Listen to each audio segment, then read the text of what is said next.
Hola, ¿me escuchan ahora? Sí, ahí se escucha. Bárbaro, buenísimo.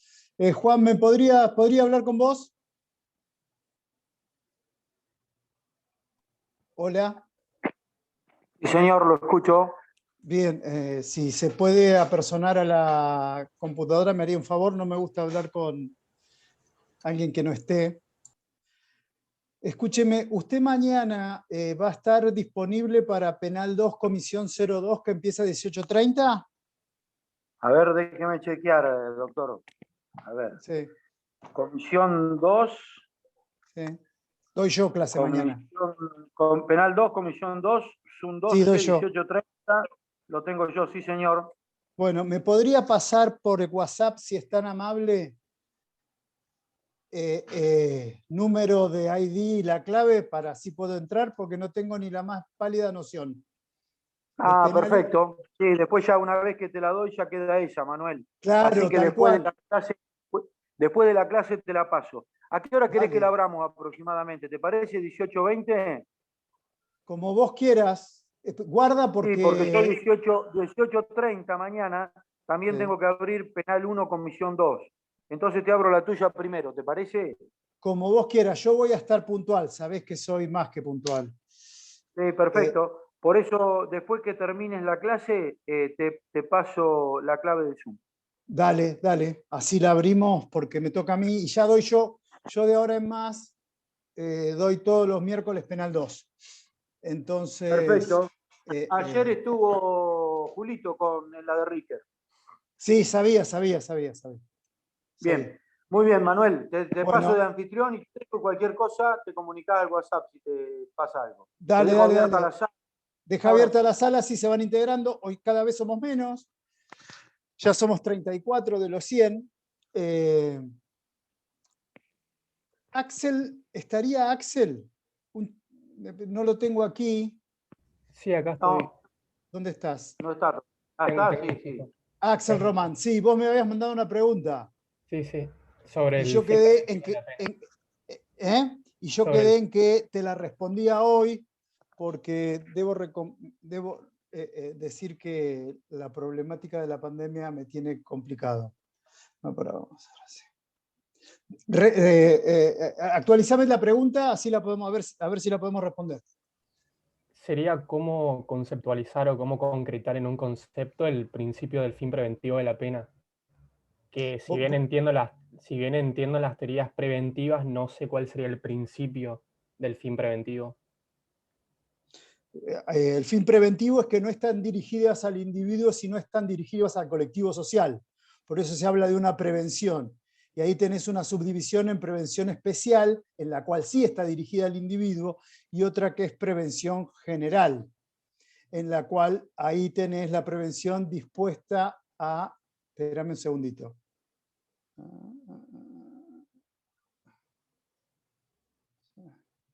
Bueno, ahora sí. Me estaban pasando abajo mío, abajo de coso, como algo que me distrae. Y ahí dentro de esa prevención tenés fases positivas y fases negativas. ¿Está? Si dentro de las teorías positivas de la pena, en la cual le encuentran alguna base positiva a la pena, tenés dos subcategorías: prevención general y prevención especial. La prevención general está direccionada a un colectivo social y la prevención especial está, el punto de vista más firme lo tienen en cuanto al individuo, ya sea para apartarlo de la sociedad, como puede ser la prevención especial negativa, llegando a lo más extremo, que puede ser inocuizarlo o sacarlo de la sociedad. Y también tenemos toda la temática de las ideologías en la cual se trata de que el sujeto pueda insertarse nuevamente en la sociedad a través de una postura de reeducación o resocialización, con todas las críticas que se le puede hacer. ¿Más o menos pude responderte? Sí, sí, está bien. Ahí entendí mejor. Bárbaro. Gracias. Bueno, Profe, no, sí. Yo no le mandé ninguna pregunta al mail, pero tengo una duda que me quedó de la anterior clase. Ok. Me puse a leer un poco más y se me ocurrió un supuesto. Es de un caso que en realidad no lo dieron ni nada, pero me puse a pensar qué pasaría, ¿no? Es Estamos sobre hablando la de, teoría perdóname, vamos a hablar teoría de la pena. Ah, perfecto. Esta es de teoría del delito igual. Pregunta Eh, básica, vos ya me parece bárbaro, ya empezaste a hablar teoría del delito, todavía no empezamos con teoría del delito. La otra vez nos dieron una clase. Ah, hablaron con el doctor Gómez Urso. Sí. Ok, bueno, dale. Entonces sí, está bien, Bueno, está bien, está bien. entonces la pregunta era que, por ejemplo, en el caso de que cometiera un delito le correspondería una pena porque o sea, es imputable, pero en el caso de que no sea imputable, estarían lo que vendría a ser las medidas de seguridad, ¿no? Sí, porque tenemos un sistema vicarial de penas y Claro, medidas. porque en este sentido la persona no tiene conciencia de lo que hace y se le aplicarían Ajá. estas medidas de seguridad que pueden llevarlos a internarlos, etcétera, como para Ujú. proteger a la sociedad. Tenés que tener Mi un pregun- fundamento para declarar una medida de seguridad. claro, ¿Está? mi pregunta, ¿Cuál sería ese sí, fundamento? que acá que dice que puede que no exista delito, puede que exista delito, pero la persona no comprende que lo que hizo tiene consecuencias penales Bien, o no digamos tiene que, autodeterminación. exacto, ponele estaría en curso en lo que establece el artículo 34, inciso primero. Pero Exacto, y tenés mi que tener pregunta un era sobre eso. fundamento para dictar una medida de seguridad. Eso lo Dice deben que haber visto. en el párrafo 1 del artículo 34 dice que se le aplica solamente a las personas que sean peligrosas para sí o para terceros. Ahí está, Ya. ese es el fundamento. Bien, y mi pregunta era, ¿qué pasaría en el supuesto que una persona vaya, por ejemplo, a un boliche, etcétera, y le pongan una pastilla en la bebida? O sea, él voluntariamente no fue su intención, sino que tomó eso, perdió completa conciencia y comete un homicidio. Pero se despierta, llama a la policía y Sí. directamente no se acuerda que mató a esa persona. ¿Qué harían en ese supuesto? O sea, porque no se la podría aplicar una pena porque si seguimos con esta teoría no tendría Fíjate conciencia, el, pero tampoco medida de seguridad porque sería solo una vez. el mismo fundamento normativo, si se establece y se determina que el sujeto no es peligroso ni para sí no es peligroso para sí o para terceros, estando en condiciones normales, no habría un fundamento para imponerle una medida de seguridad. Ahora, ya lo vas a ver, fíjate que te dice el artículo 34, inciso primero, que es sobre la base normativa sobre la que debe haber dado la clase mi compañero el doctor Facundo Gómez Urso, te habla de que no haya podido al momento del hecho comprender la criminalidad, según la base del ejemplo que estás dando vos. Él no provocó esa misma situación, que es lo que comúnmente se denomina acto liberado en causa, sino que la misma le es provocada por un tercero. Él no se coloca voluntariamente en una posición de inimputabilidad, por consiguiente él no será punible y tampoco habría fundamento, según lo que vos me decís, para dictar una medida de seguridad, toda vez que el sujeto no sería peligroso para sí o para tercero. Claro, diferente sería si él mismo hubiera consumido la sustancia. En ese caso sí tendría culpa. Como si él la consume voluntariamente para Voluntariamente. colocarse en un estado de inimputabilidad, es lo que se denomina el acto de libertad en causa, en la cual el sujeto no podría verse amparado ante esa situación. De inimputabilidad estamos hablando, ¿no? Perfecto. Gracias, profe. Bien. No, por favor. ¿Alguna otra duda que haya quedado? No. Bien. Hoy nosotros vemos lo que comúnmente se denomina escuelas o corrientes, y ustedes, que es el trabajo que tienen que tomarse previamente a la clase, es ver lo que hay en el aula virtual. ¿Lo hicieron? No. ¿De la unidad 2, profe? De la unidad 3. Ah, no, pensé que íbamos por Fíjate la unidad 2. fíjate que en el programa que yo les subí, calculo, ayer se los debe haber dicho el doctor Arriola, si no se los refresco yo, hoy subí una actualización del cronograma de clases, en la cual ¿la pudieron ver? Bueno, Matías, gracias Matías. No la vi en el campo. En la que la única modificación que hace a la materia es no la situación de clases, sino a que el parcial está dispuesto el día 4 de mayo y el recuperatorio si no me equivoco, porque yo el anterior lo tiré, la realidad, la literalidad, es en vez de ser el 25, es el día 18 de mayo. Se adelantó una semana, ¿puede ser? Profe, el centro de estudiantes puso que el 29 de abril era el primer parcial. No, por resolución del Consejo Académico nosotros nos pasaron que el parcial es el 4 y el recuperatorio el 18. Claro, igual de todos modos, acá estoy viendo que en la clase del 15... El segundo parcial creo que es el 22 de junio. Sí, lo que quería decir que en la primera clase que nos dieron esas fechas. Perfecto. Entonces es el 4 el parcial y el 18 el recuperatorio. Tal vez no se entendió cómo es la dinámica de clases. Lo vuelvo a reiterar para que no exista inconveniente.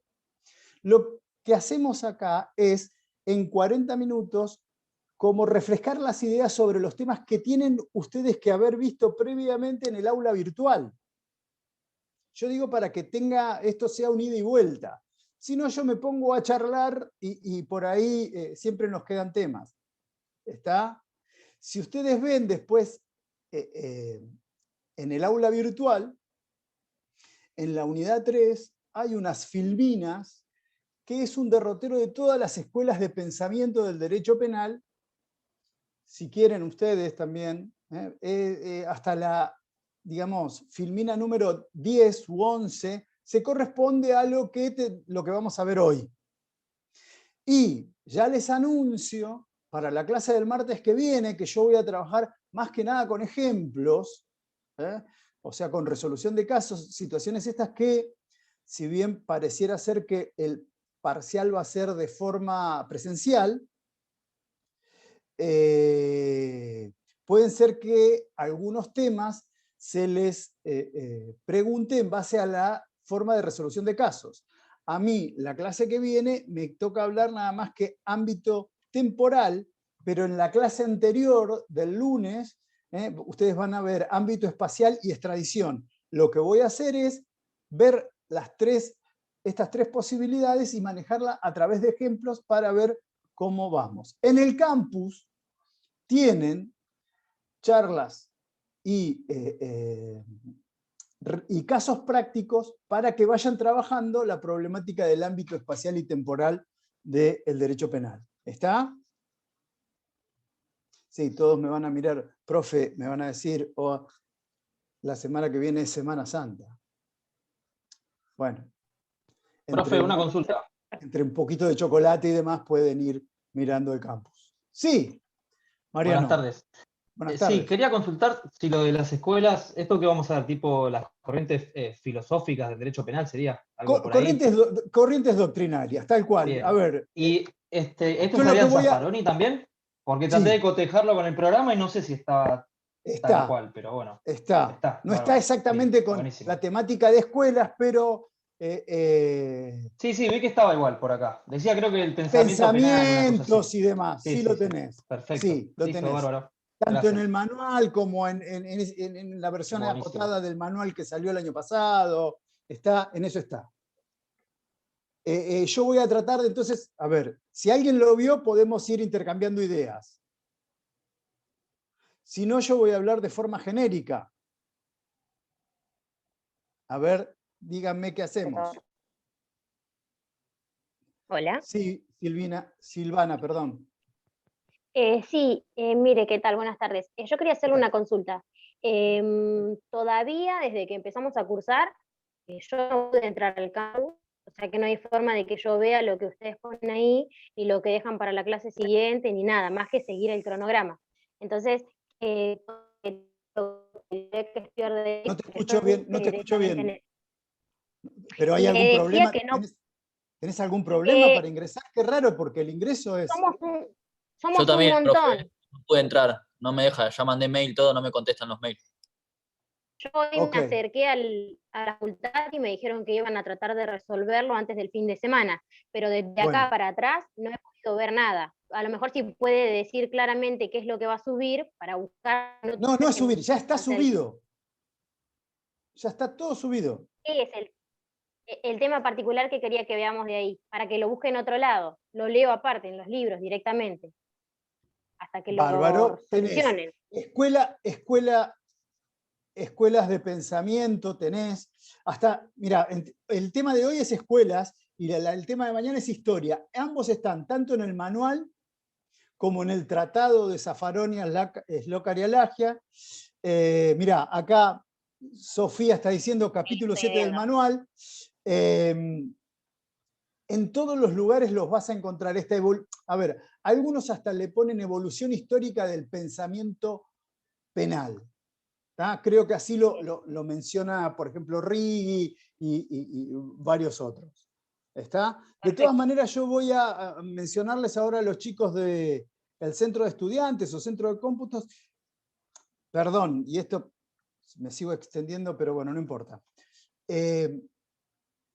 Vos estás anotada en el CIU Guaraní para la materia, todo. Entonces, la lógica, perdóname, la lógica sería que vos tenés que tener habilitación concreta, ¿viste? Porque a veces nos pasó eso, el cuatrimestre pasado nos pasó eso. Que gente que no estaba hoy me acerqué por eso, porque compré libros y demás, y digo, no sea cosa que yo no pueda rendir y esté asistiendo a las clases y demás, y no me encuentre habilitada. Hoy me acerqué de nuevo, porque ya mandé mensajes como los demás chicos y demás, y no obtuve respuesta, entonces hoy me acerqué, dejé asentados mis datos, y dijeron que lo iban a solucionar. Pero bueno, hasta el día de hoy... Cuando terminemos la clase voy a mandar un mail al centro de estudiantes trasladándole la problemática esta, que no pueden acceder al aula virtual y nosotros estamos pidiendo que previo a las clases, como hemos hecho un trabajo bastante... Hay hasta charlas de Zaffaroni con relación a la evolución histórica, que esto que te puede permitir, te va a permitir tener un contacto más fluido. Claro, no, nos encontramos que no podemos ver nada, somos bueno, un montón. Yo ahora termino de hablar con ustedes y le pido al BD que me dé el ID de la clase que viene, y le voy a pedir también a los chicos del centro de estudiantes que por favor traten de habilitarles a ustedes el ingreso al aula virtual. Sí, Camila. Buenas tardes.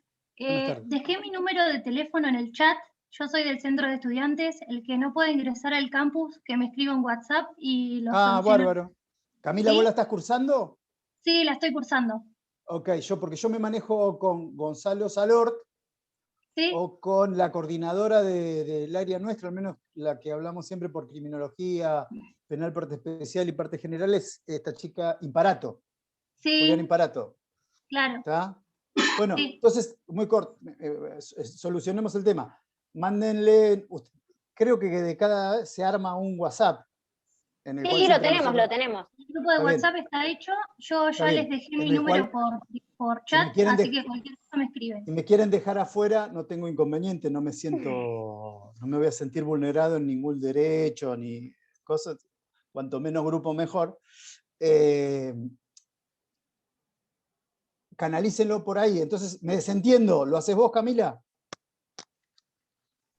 Sí, lo hago yo. Perfecto, bárbaro, sí. Bueno, muchas gracias. No, por favor. Bueno, a ver. Está todo en las filminas. Espero que por favor lo puedan ver, así también como para la problemática del ámbito de aplicación de la ley penal, tanto espacial, extradición y temporal, que vamos a ver el día 6.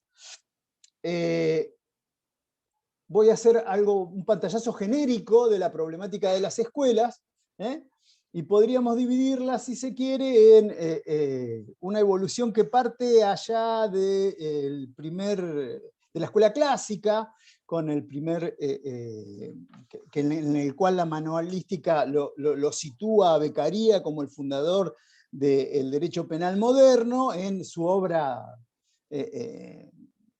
más considerada, sobre todo en el ámbito del derecho penal, que es de los delitos y de las penas.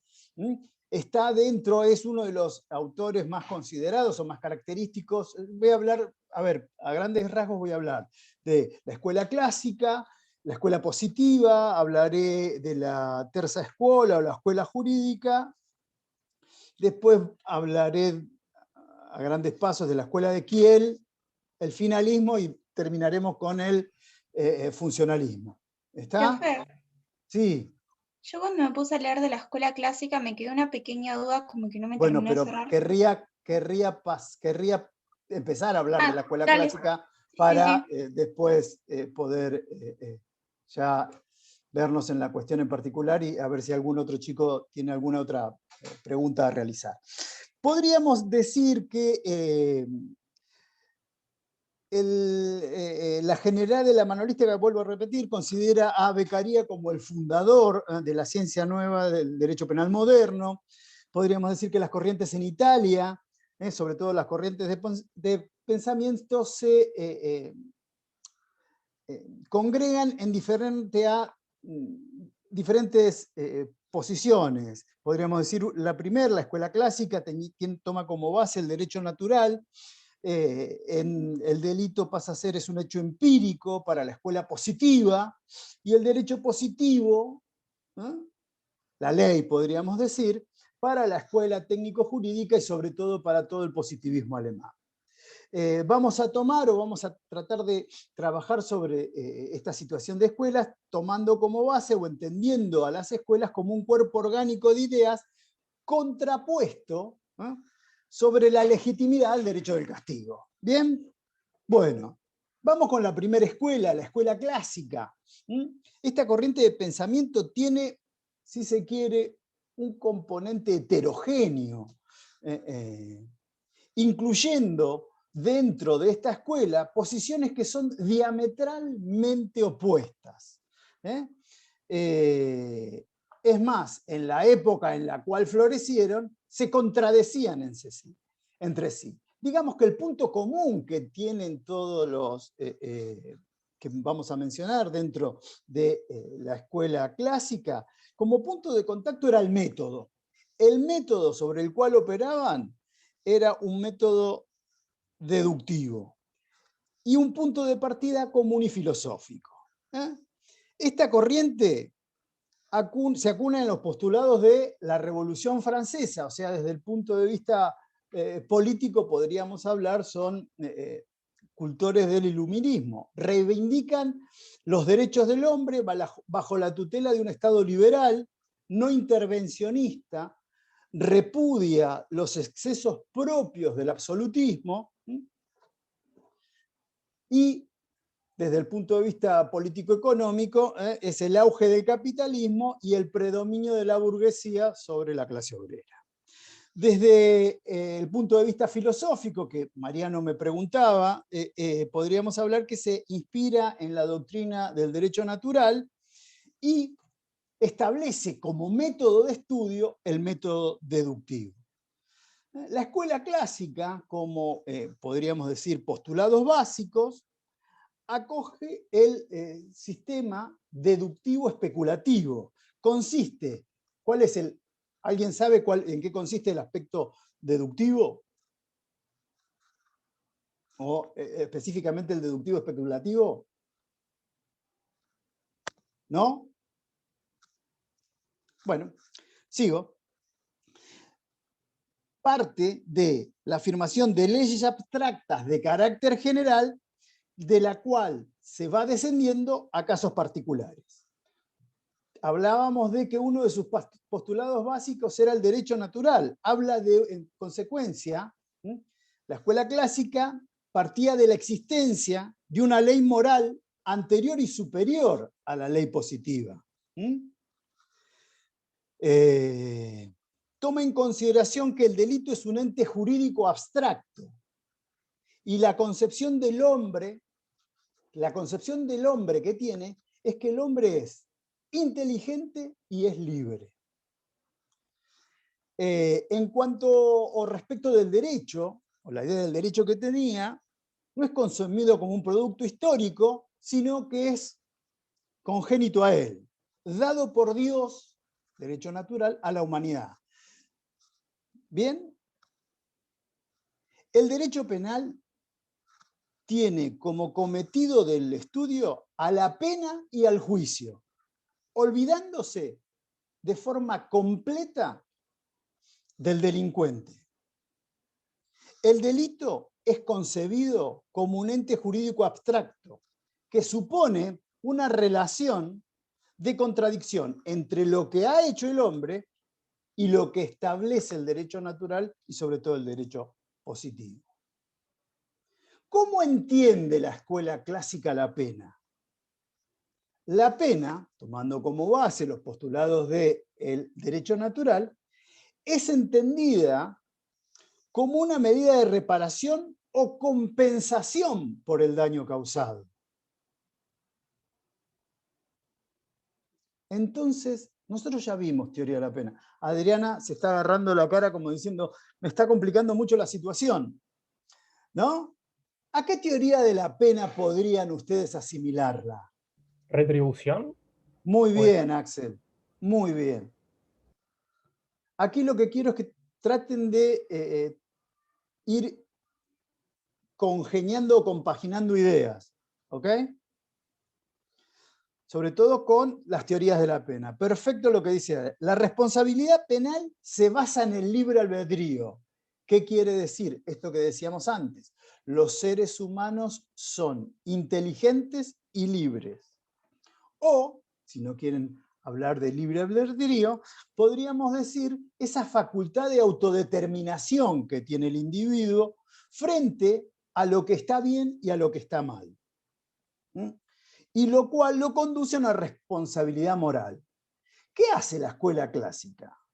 La escuela clásica establece 3 tipos de imputación para determinar cuándo uno es culpable. Una imputación física, el juez determina la causa material de un hecho que se reputa como delito. Una imputación moral, el hombre lo ha hecho voluntariamente pudiendo actuar de otra manera. Y una imputación legal, que el hecho previamente esté descrito como prohibido. ¿Está? Nosotros venimos diciendo que el fundador de esta escuela, o el principal, particularmente considero que el principal expositor, en una época, se está grabando, pero bueno, yo lo doy, me parece que tiene que ver. Digamos, en una época hasta se preguntaban cuáles eran los expositores de cada una de las escuelas, se le puede llegar a preguntar. Para mí el principal expositor de esta escuela, ya lo habíamos dicho, es César Beccaria. Otro también destacado expositor de esta teoría es Carrara, a través del programa de curso de Derecho Criminal. Y otro que me parece también a destacar es Romagnosi. Respecto de Beccaria, y con su libro fundamental, que es De los delitos y de las penas, digamos que sienta los postulados básicos sobre los cuales puede girar la escuela clásica. ¿Qué son? Determinados principios, algunos ya lo vimos, es el principio de racionalidad, o sea, deja de lado esa adoración antigua que había sobre el derecho romano, y habla que las normas penales deben establecer supuestos posibles y pronunciándose con una actitud filosófica racionalista. El principio de legalidad entre los delitos y las penas, la ley debe definir sin margen de incertidumbre, dice Beccaria, qué es lo que es delito y cuál es la pena que se va a compadecer. Establece una prohibición de la interpretación judicial, esto es, al juez le debía estar prohibido interpretar la ley penal, sino simple y claramente debía aplicarla porque esta ley debía ser clara y sencilla. Habla de la publicidad de la ley penal y de la justicia penal en particular, dejándose de lado aquellos juicios de la Inquisición, la igualdad de los ciudadanos ante la ley, el daño social como criterio para establecer o medir la gravedad del delito, y que debía existir una proporcionalidad entre el delito y la pena. Ese es el fundamento de lo que buscaban las teorías absolutas o el retribucionismo, como bien señaló Axel. Esos serían los postulados genéricos de la escuela clásica. Otra de las características de la obra de Beccaria es que rechaza la pena de muerte y solo la admite para casos de excepción. Y la excepción que establecía Beccaria es cuando se realizaran actos de traición a la patria, cosa que hoy por hoy se le podría discutir. Bien, Brisa, vos querías hacer alguna pregunta respecto de la escuela clásica, a ver si te la pude contestar con lo que dije o todavía persistís en la misma. La contestó, pero igual como que todavía no terminé de entender muy bien la parte de, o sea, el fondo de la imputación moral, porque hay un párrafo donde dice que la responsabilidad penal se basa en el libre albedrío del hombre frente al bien o al mal, lo cual conduce a la responsabilidad moral. Y me chocó un poco esta parte de lo moral en el sentido de... No te olvides, perdón, ubiquémonos en tiempo y espacio. Sí. Estamos hablando... Claro, tal vez por eso. O sea, si estamos hablando de postulados de derecho natural que vienen dados por Dios y demás, hay una harta intromisión de la moral en el derecho y de una moral de determinado tipo, de la moral cristiana en el derecho. Hoy por hoy, más de algún sociólogo, que lo vamos a poder hablar, calculo que cuando hablemos de funcionalismo, ya lo hemos hablado cuando hablaron de teoría de las penas, hoy por hoy podemos discutir con cierto grado de razonabilidad si es comprobable empíricamente la posibilidad de libre albedrío. Todos somos iguales y todos somos libres. Ni que hablar en época de pandemia, olvídense de la... ¿está? Es una situación discutible. ¿Todos somos iguales? No. Tengo aquel que... Perdón, estoy hablando ya desde una posición personal. Yo considero... Y no todos somos iguales, algunos son más iguales que otros, desgraciadamente, y también no todos somos libres. ¿Está? Ustedes son libres de contratar con quien quieran, cuándo y cómo. En pandemia. No, Mariano me hace así. Yo te pregunto, con el tema de internet, tarjetas de crédito, todos somos libres iguales. No. Si vos nos aceptás las condiciones, ¿sabés qué? Andá a contratar internet por tu lado. Sí.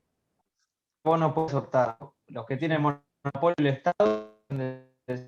Hay situaciones en las cuales, a ver, por ejemplo, no, para o lo quiero con la empresa, están de acuerdo con políticas estaduales, o aceptás lo que te dice el Estado o quedás afuera, y los que están son definidos por libre empresa y demás, o aceptás lo que te dice la corporación o quedás afuera de la situación. ¿Está? Son posiciones que uno puede tener o puede tomar desde el punto de vista político. ¿Bien? ¿Alguna duda o alguna reflexión que quieran realizar respecto de la escuela clásica? ¿No? Pasamos a la escuela positiva, que es en contraposición. Algunos dicen que el mote de escuela clásica fue establecida como una forma despectiva de señalar por autores de la escuela positiva.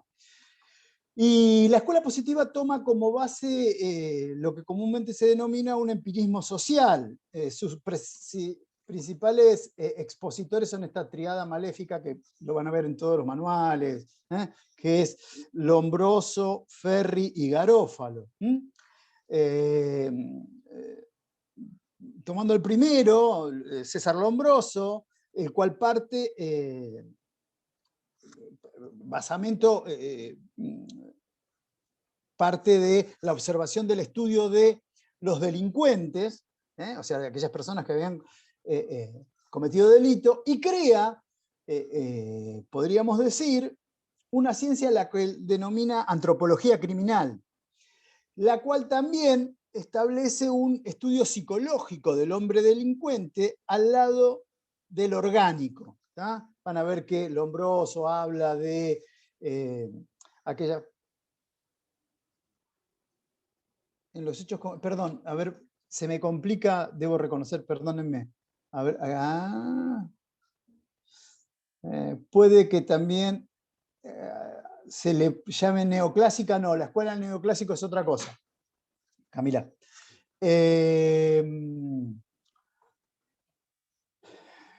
Digamos que ustedes van a ver todas aquellas estudios antropomórficas que tienen que ver con los delincuentes, que no tenían, observaban personas que tenían una oreja más arriba que la otra, el lóbulo frontal izquierdo mayor o más amplio que el derecho, y eso los colocaba en alguna situación de predicción de que podían ser delincuentes. Su obra principal lleva ese nombre, L'uomo delincuente, en la cual planteaba que la ciencia por él descubierta es una aliada del derecho penal. ¿Tá? Trataba de ser, algunos ciertamente la denominaban tristemente o sea, hacía predicciones respecto de cuándo una persona podía o no podía ser delincuente. En contraposición a este estudio antropomórfico que realiza Lombroso, está Enrico Ferri. En su obra se dedica a estudiar el delito ya no como una razón psicológica o antropológica, sino como una expresión o fenómeno natural y social. Valorándolo al delito como una expresión en realidad antisocial y que dejaba traslucir cierta característica de la personalidad del delincuente. Esto lo llevó a establecer que había diferentes características de la personalidad que podían manifestarse en los individuos que cometían delitos. Y así establecía que había características individuales, características físicas y características sociales. Y como colofón de todo su estudio, esto lo llevó a crear 5 categorías de personas delincuentes. Estaban los delincuentes natos, los locos, los habituales, los pasionales y los ocasionales.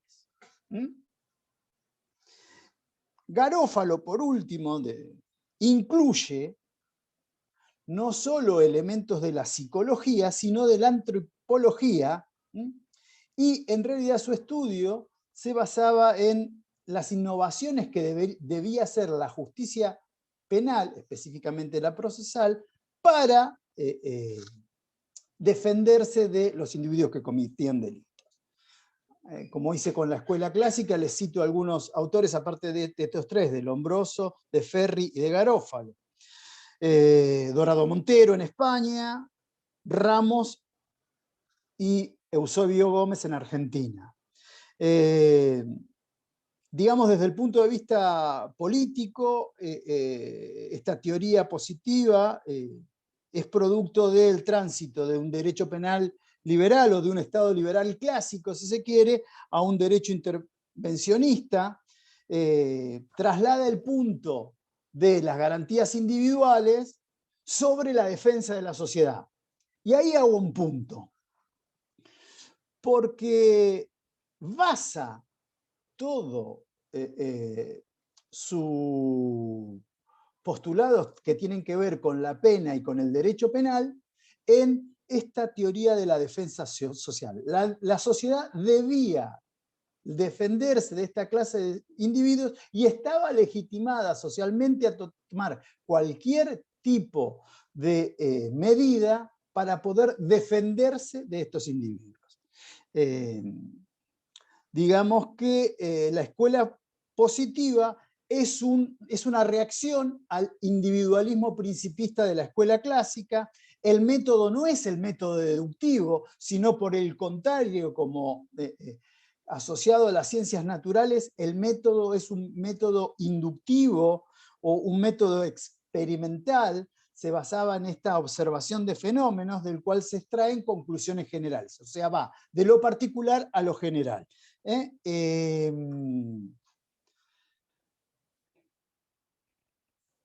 delito es concebido como un fundamento natural, es un hecho social. Esto se compadece con las teorías sociales de la década de 1930 de Estados Unidos. Cuando hablemos de funcionalismo lo vamos a ver. vuelvo a repetir, quiero que esto quede claro respecto de esta escuela, la pena no se concibe como un castigo, sino como un medio de defensa social, cuya aplicación debe hacerse teniendo en cuenta, más que la gravedad del delito, la peligrosidad del delincuente, llegando a la segregación por tiempo indeterminado. Esto lo llevó a algunos autores, sostenedores de esta escuela, a el reemplazo de las penas por medidas de seguridad.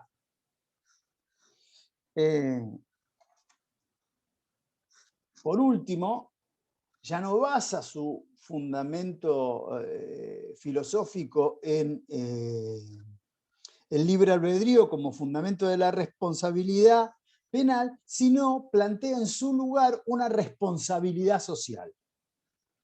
¿Bien?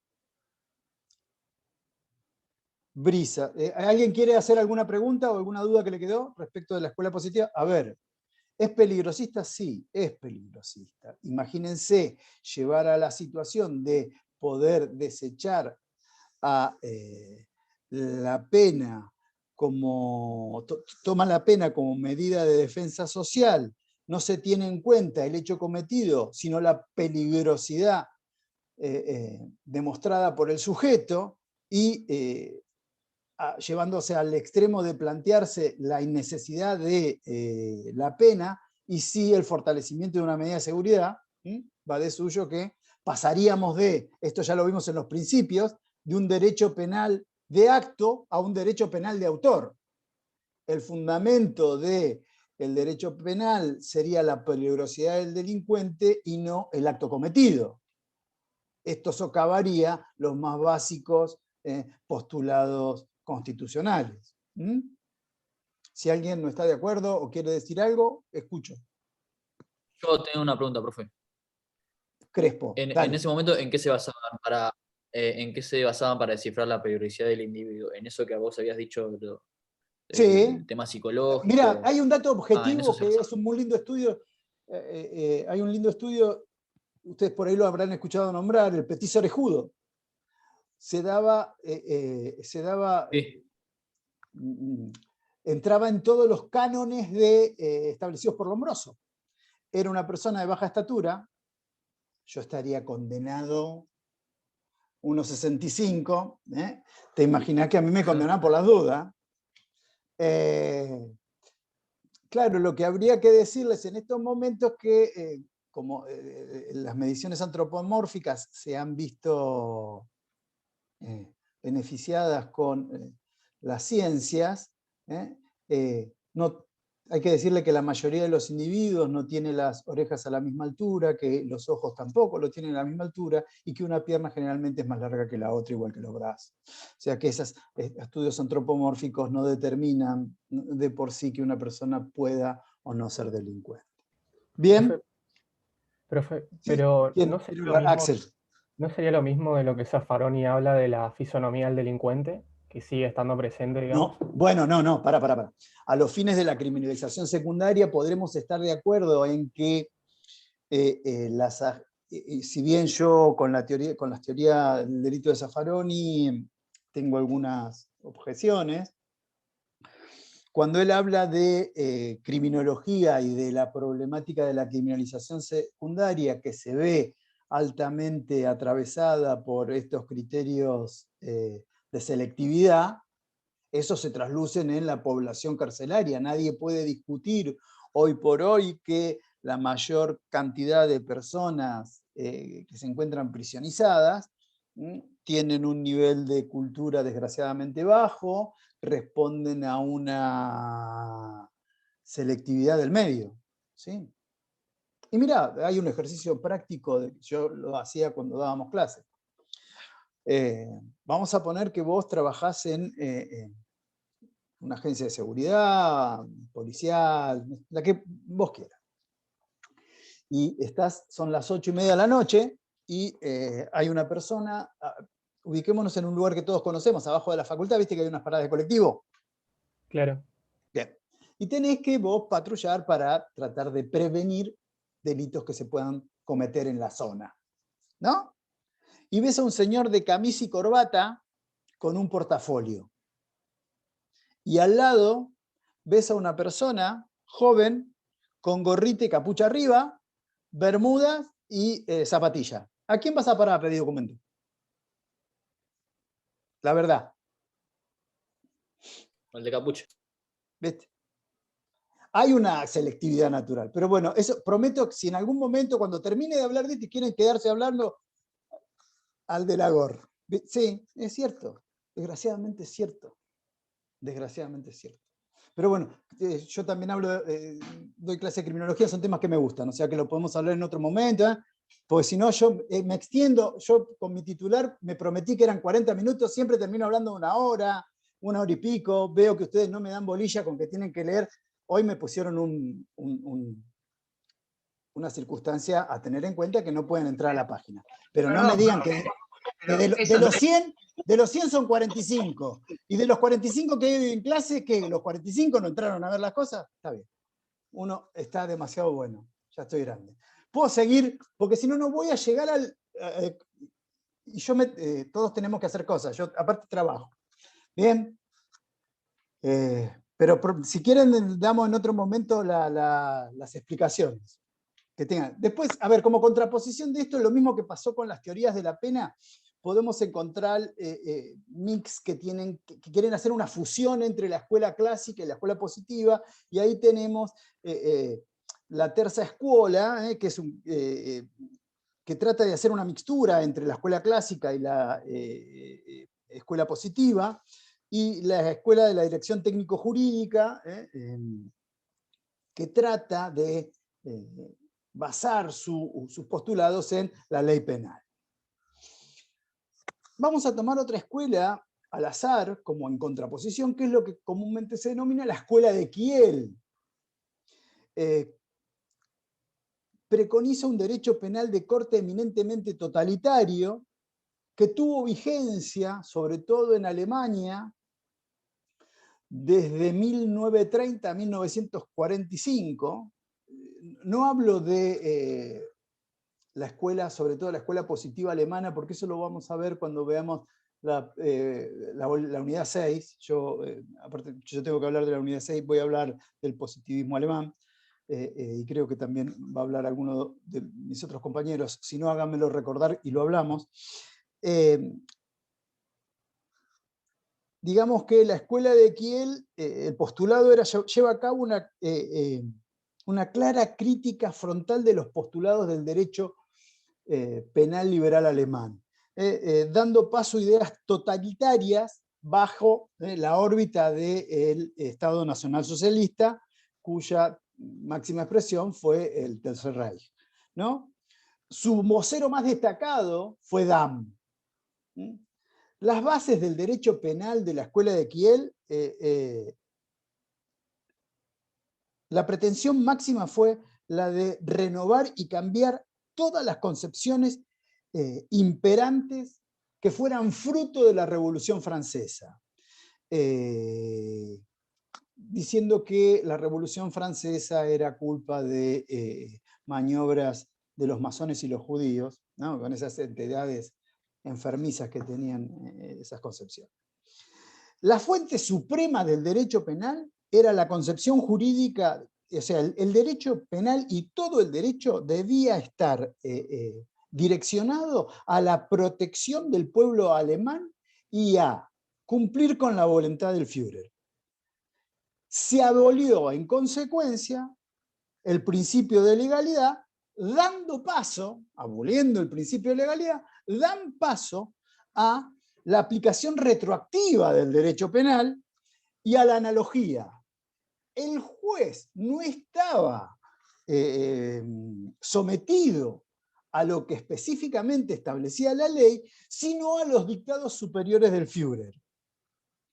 Como lo que debía resguardar la ley penal era la protección de la comunidad nacional, toda amenaza contra ella, que no estaba establecida, sino que podía ser entendida por un juez o por el Führer, daba paso o abría paso a la detención y prisionización y muerte de las personas, ¿no? Se trata de imponer específicamente, ya con el derecho penal, un derecho penal de autor que punía o que reprimía las meras ideas, incluso de forma meramente preventiva. Es un derecho penal voluntarista, es racista, su cometido central es defender los intereses del pueblo, para lo cual se extendieron leyes que protegían la defensa, y esto es lo máximo, ¿no? La defensa de la sangre y el honor alemán. Llegando a la esterilización, y la protección de la defensa hereditaria del pueblo alemán. Es un concepto de delito total, no hay ninguna subdivisión de categorías en el derecho penal, no hay acción, no hay tipicidad, no hay antijuridicidad. Se eliminó el principio de legalidad y la base del derecho penal es la lesión de un deber, una traición o la expresión de un ánimo bajo por parte de las personas que entendían habían cometido un delito. ¿Bien? Si alguno no sigue ahora, me quedan 2 escuelas, las doy bastante rápido, así no los canso más. En contraposición con esto, a partir de la década de 1960, tuvo un fuerte auge el finalismo. Principal expositor, Han Belsen. El postulado básico es una mezcla entre el derecho natural y un derecho natural existencial. Parte de una base que el derecho no crea conductas, sino que las regula. Por consiguiente, esto habla de su fundamento filosófico, defiende estructuras lógico-objetivas. Su postulado humanista encuentra base en la autonomía ética del ser humano, que es, la autonomía ética del ser humano es un principio universalmente válido y permanente. Vuelvo a repetir, el derecho no crea conductas, sino que simplemente las regula. Basa sus postulados en un concepto de acción individual y para ellos real.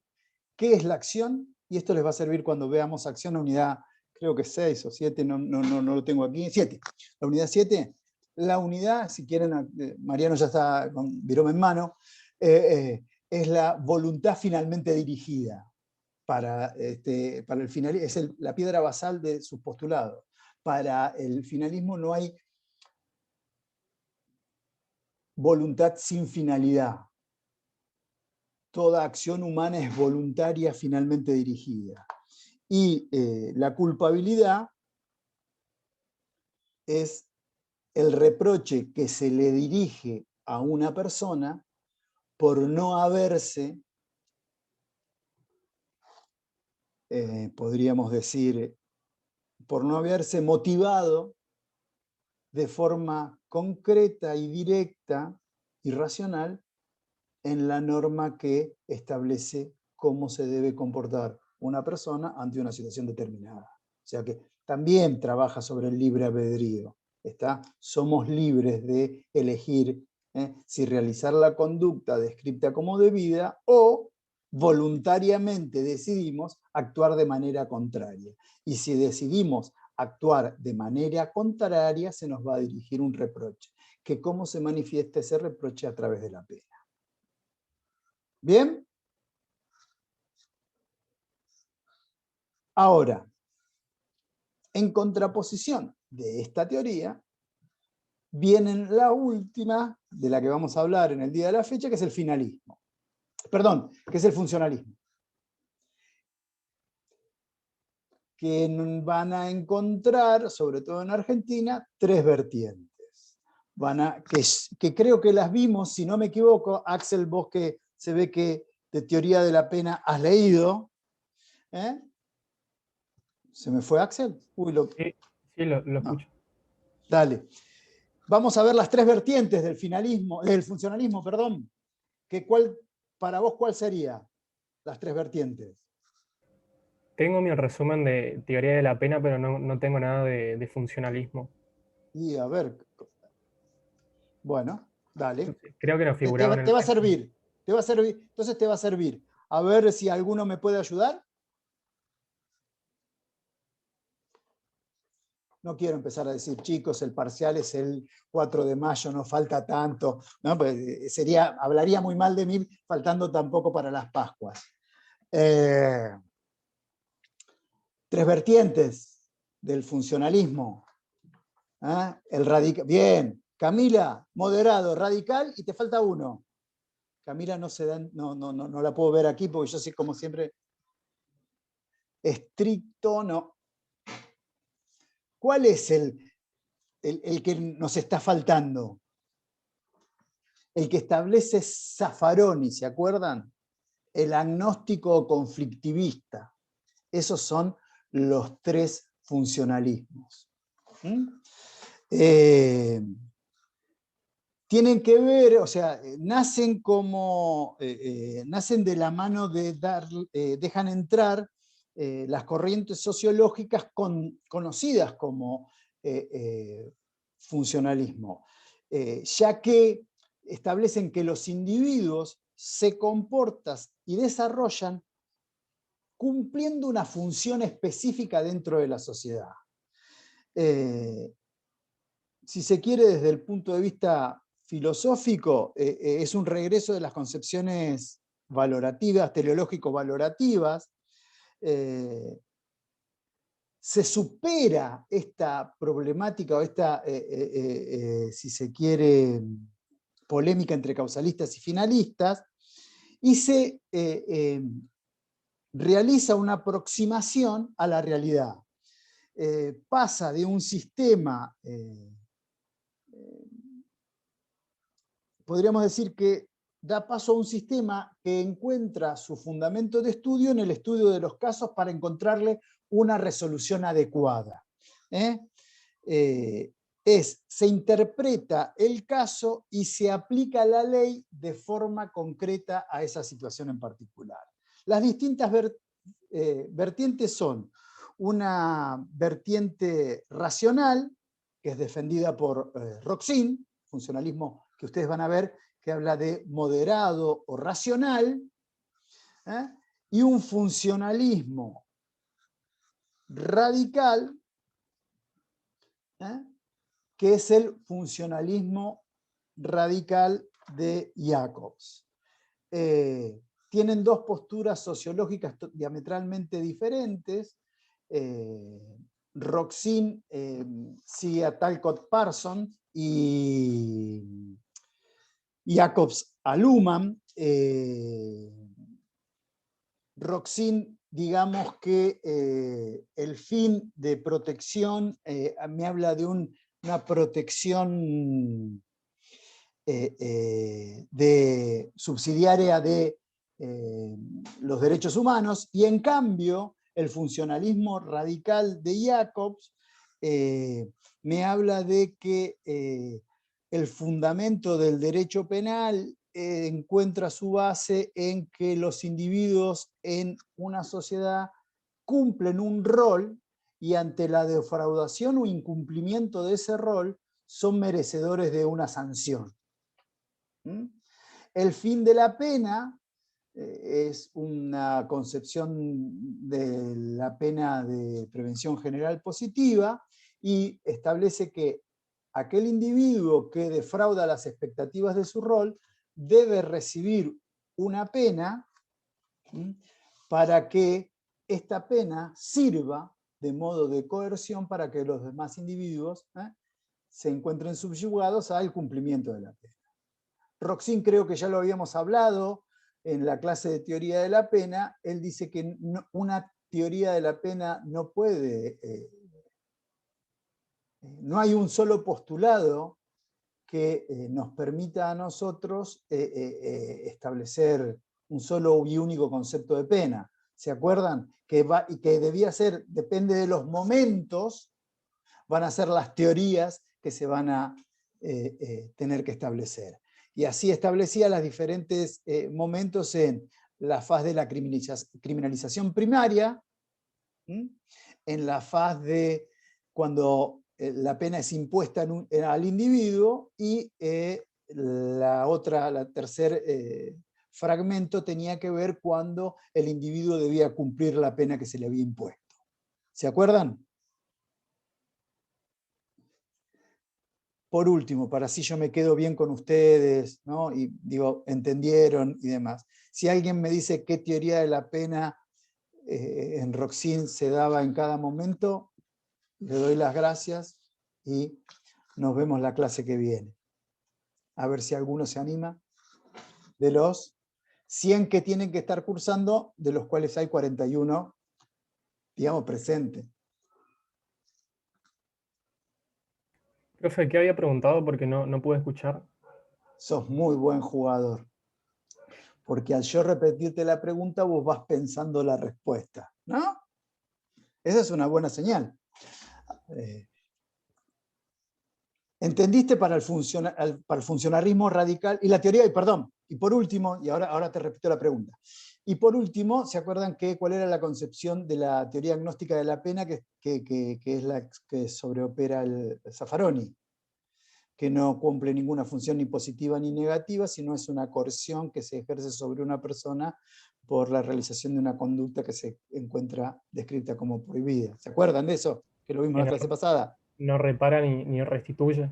No repara ni restituye. Bien, lo que yo les pregunté es, este funcionalismo moderado, racional, que es sostenido por Roxin, cuando dice que no hay una única teoría de la pena que pueda ser tenida en cuenta, sino que van a depender de los momentos, las teorías que van a predominar en esa función o en esos momentos. Está en el momento de la criminalización primaria, en el momento de aplicación concreta de la pena y, por último, en la fase ejecutiva. ¿Se acuerdan ustedes a qué se compadecían cada teoría? Esto es lo que Profe, yo lo tengo anotado acá. No sé, a ver, dale. No, ¿cómo no? Sirve para ver si está bien. Bien. Yo tengo anotado, lo tengo como mixtas de Roxin, sí, que señor. La primera, son 3 etapas. La primera es en la fase de criminalización primaria, aplica la teoría de la prevención general positiva. Bien. ¿Sí? Que esa creo que es la que tratan de tener confianza en el sistema en realidad. Confianza en el sistema y en la aplicación de una pena. Tiene una función positiva. Bien. La segunda primer momento genera positivo. La segunda, dale. Primer momento. Porque Mariana me está contestando. Cuando se le impone la pena, ¿sí? Y ahí aplica teorías absolutas. No discriminé bien cuál de todas, pero... No, teoría que retributiva. la pena tenga una graduación. Está bien, es una teoría absoluta, una teoría retributiva de la pena, que busca la pena justa, habla de equidad. Claro. Debe primar el principio de equidad. Bien. Y la tercera es la parte de ejecución o cumplimiento de la pena, que es prevención, en este caso especial, positiva. Muy bien. Que son las de las teorías B. Exactamente, has tomado bien tus notas. Bárbaro. Bueno, ¿alguna duda? ¿Alguien quiere decirme algo o seguir discutiendo? Ahora yo puedo cortar la grabación y ustedes pueden, si quieren, seguimos discutiendo esta problemática del libre albedrío.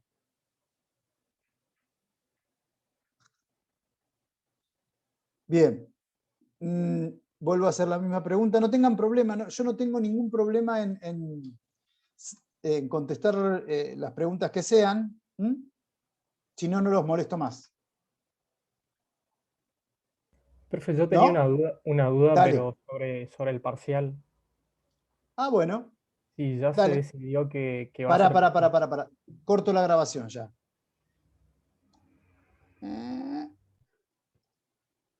Desea detener la grabación